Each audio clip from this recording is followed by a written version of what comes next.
Hoy te decía que con la musiquita íbamos a sentir un poquito más de calor del que se siente en la calle y en el clima del día de hoy en esta ciudad, pero con esta musiquita caribeña de fondo le vamos a dar la bienvenida a nuestro puntero láser porque queremos entender un poquito de lo que sigue pasando en Cuba y algunas cosas que pasan un poquitito más acá. Muy buenas tardes, Juan Francisco, ¿cómo estás? Buenas tardes, muy bien, aquí estamos.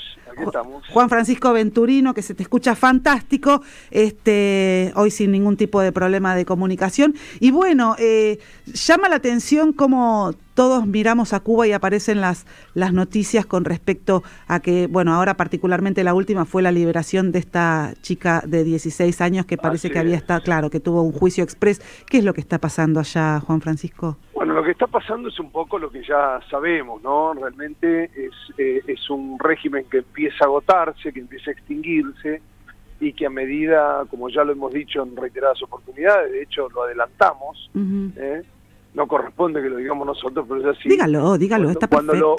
Cuando los gobiernos, sean de la índole que sean, buenos, malos, regulares, si nos gustan, si no nos gustan, comienzan a extinguirse, a agotar su porcentaje de aprobación, ya no tienen de alguna manera ese efecto residual de cariño de su gente, empiezan a utilizar, a emplear, obviamente, primero lo que tienen a mano, que son las medidas, digamos, antidemocráticas. Y en este caso pareciera, todo hace pensar que va en esa dirección, que están perdiendo su capacidad de ser apoyados, de ser valorados, su representatividad, claro, su representatividad, y entonces pasa lo que empieza a pasar, ¿no?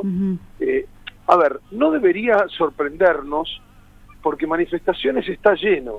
El problema es que sabemos que el régimen cubano no era el más democrático, el más permeable, claro, para las manifestaciones.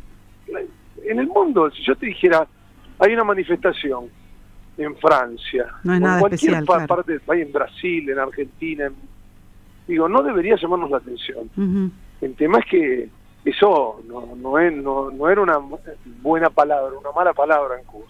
Y entonces, lo que empieza a pasar es, se empieza a agotar ese modelo y necesitan, por supuesto, reprimir básicamente, ¿no? Es otra cosa. Y la represión venga del gobierno que venga siempre, la vamos a condenar desde acá, desde nuestro programa. Estoy segura que vos estás absolutamente de acuerdo, pero da la sensación, ¿no es cierto? Porque a mí me pasa, y yo esto te lo comenté en algún momento, que yo tengo como un amor muy particular por Cuba en general y por la revolución cubana en particular, porque tiene que ver con cómo uno lo vivió, cómo uno romantiza, no sé si existe esa palabra, romantiza ciertos conceptos, ¿no es cierto? Pero ¿cuál es la salida para Cuba sin afectar lo que tiene que ver con su soberanía, no? Por supuesto. Recordemos que en realidad la soberanía de todos los países se encuentra un poco concedida desde que estamos en un sistema capitalista y que las corporaciones tienen tanto o más poder que muchos estados. Claro. Nosotros la semana pasada hablábamos del dios dinero, hablábamos solo de las vacunas, el emporio de las vacunas. Nosotros creemos que las vacunas tienen dueños de laboratorios y en realidad son grupos económicos que no tienen cara ni cabeza, no sabemos quiénes son, son capitales sin bandera, enormes. Si te suena BlackRock vas a entender de lo que hablamos, claro, ¿no? Claro. Bueno, entonces de esto, cuando hablamos de poder, hablamos de esas formas de poder. Entonces, imagínate que después la gente lo único que hace es recibir ya las decisiones tomadas por grupos económicos. O sea, de repente vos sentís que las cosas, que hay una devaluación, porque tenés deudas. Bueno, ¿por qué tenés deudas? Bueno, porque suscribiste, tomaste un crédito con, bueno, ¿a quién le debes? Y ahí es donde aparece, ¿le debes al Fondo Monetario Internacional o en realidad tuviste que poner títulos de deuda soberana a estos, que se los compraste a una determinada, ¿no? Este sería recordemos los fondos buitre y ahí vamos a entender digamos las limitaciones de nuestra soberanía. Y además depende de qué soberanía hablamos, ¿no? Cuando hablamos de la soberanía de la principal potencia mundial, tenemos que saber que los intereses no se tocan, ¿no? Hay un lugar, le llamamos la fábrica de las hamburguesas, habría que preguntar, por ejemplo, ¿por qué los precios que manejan? Ajá. Bueno, los precios que manejan son porque nosotros tenemos que pagarle la hamburguesa y los derechos que tiene esa hamburguesa. Esos derechos van en dólares hacia afuera. Digo, o sea, somos conscientes, lo hacemos a propósito, en contra. Podríamos decir que son las leyes del mercado. Ahora, ¿siempre se tienen que beneficiar los mismos con esas leyes del mercado? Bueno, esa sería la otra de las preguntas. Y obviamente nos daba la esperanza de que existía un mundo no capitalista posible. Claro, y ahí es donde estaba la ilusión de unos cuantos metida, ¿no? Exactamente. Y de hecho, bueno, duró un montón. O sea, es como volver habría que repreguntarse también en este punto. China, por ejemplo, es comunista, ¿no? Claro, o sea, o esta idea de liberalismo de mercado que tiene los Estados Unidos, el 100% apertura, ¿es real? ¿Lo hace para quién? ¿No? O sea, claro, y si es posible socialmente hablando, claro. Esas son las preguntas todavía más complejas. No quiero decir que tengan las respuestas. Quiero decir que con que nos hagamos las preguntas ya es un buen comienzo, nada más. Sí, sí. Por lo menos nos hagamos esas preguntas. Sí, y uno se pregunta que nada, lo que pasa es que es la misma, parece una tontería lo que voy a decir, ¿no? Pero ¿cuánto le puede molestar al resto de la humanidad que una isla de las dimensiones de Cuba, con la cantidad de población que tiene Cuba, decida su manera de gobierno? Y si decide que sea comunista, ¿cuál es el problema? Eso es lo que a uno le cuesta entender, y que entonces, viste, un general se le cae una pestaña en Cuba y están los medios de todo el mundo señalando como si eso nos afectara demasiado, ¿no? Sí, en realidad tiene que ver con el status quo, tiene que ver con los medios masivos de comunicación, y tiene que ver con que en realidad no es el tema Cuba, es mirá si otros lo van a querer imitar. Claro. A ver, hay que entender también determinados juicios que se llevan adelante de empresas grandes contra otras.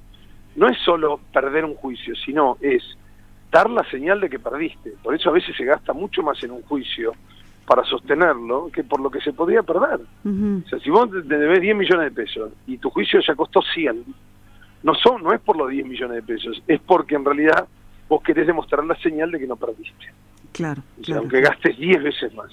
Son otras cuestiones. Recordemos que la política no son solo acciones, sino son gestos, son mensajes, tiene otra dialéctica, en fin, podríamos hablar horas de esto. Horas. Sí, ni hablar.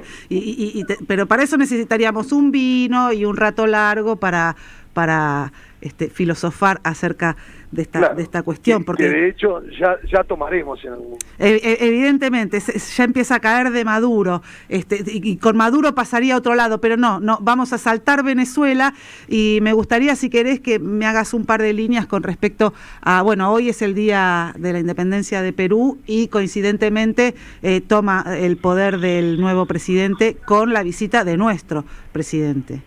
¿Y por qué no? ¿Por qué no la independencia, no? Claro. Hablar de que haya un presidente elegido por los peruanos, que no sea la hija de un presidente ya condenado por corrupción, ¿no? Sí, claro.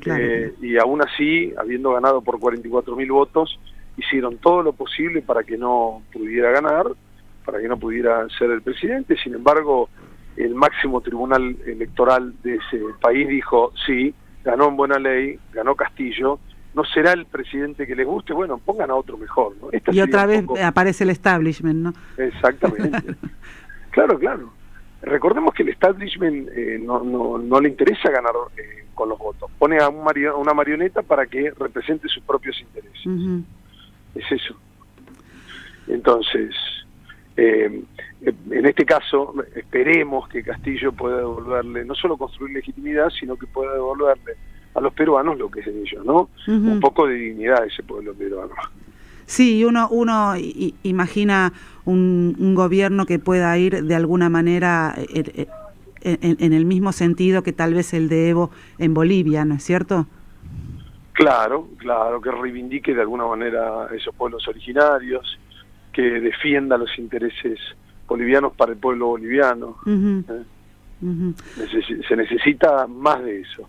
Por supuesto, al status quo se queja, pero después lo acepta, porque sabe que también puede hacer negocios igual. Pero evidentemente, porque finalmente si lo que ellos quieren es vender, le pueden vender al rubio, al moreno, al alto, al bajo, al gordo y al flaco, digamos. Todos son posibles consumidores en esta terrible sociedad de consumo, ¿no? Exactamente, todos. Y con todos se puede hacer negocio. Lo que pasa es que con algunos quieren hacer más negocio que con otros, ¿no? Claro, bueno. Pero bueno, enhorabuena, nuestra felicitación y los mejores deseos para el pueblo peruano que hoy ingresa en una nueva etapa. Desde aquí compartimos y ojalá que lo lleve por el mejor camino, ya que es el que ellos han elegido, y que los que no ganaron sepan respetar la decisión de la mayoría. Así es. Dani, te mando un abrazo grande a vos y a todo el equipo. Otro para vos, Juan Francisco. Reflexionar sobre temas tan importantes como los que están pasando ahora. Ni más ni menos. Otro para vos. Empezamos a madurar la idea de tenerte un miércoles sentado aquí en la mesa del estudio, ¿eh? Por supuesto, así será. Por supuesto. Un beso gigante, Juan Francisco. Beso enorme para vos. Venturino, nuestro puntero láser, la persona que nos dice dónde poner la mirada, acaba de pasar por esta emisión de Escúchame.